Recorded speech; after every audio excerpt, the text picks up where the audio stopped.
A gay British-Mexican man held in Qatar for alleged drug offences has been given a suspended jail sentence and now faces deportation from the country.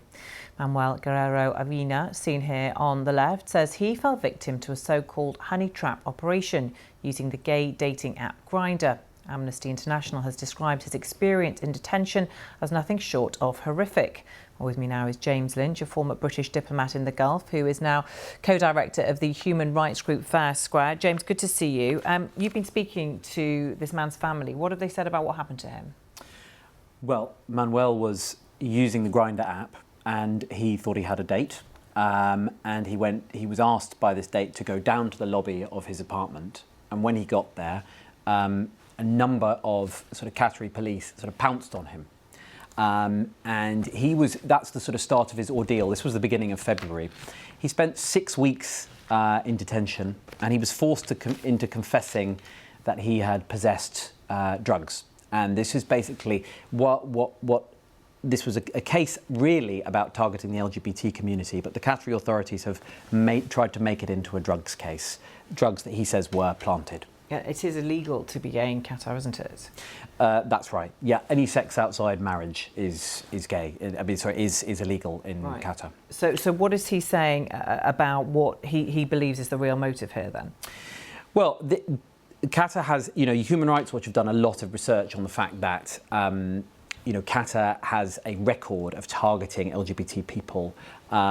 Including by using, there's been other research and journalistic work that shows that they actually do use dating apps as well to do that. That's what appears to be going on here, that he has sort of fallen victim to one of these sting operations.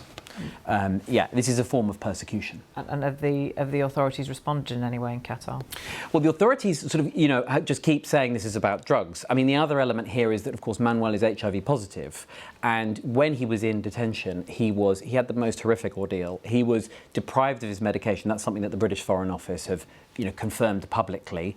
And he was deprived of his medication in order to make him confess to his crime. He was asked about all of his LGBT contacts during his interrogations, and in the end, he thumbprinted a confession at 5 in the morning, and that's been used as the basis for this conviction. And are the UK authorities saying anything about this case?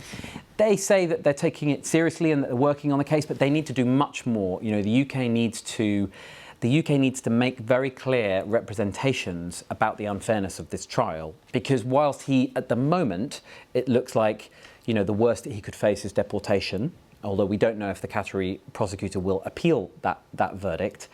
There's an element of relief if he doesn't have to go back to prison, given what he suffered before. But this is still a criminal conviction for something that, Manuel has always strongly denied. OK, James, thank you very much for taking us through that case.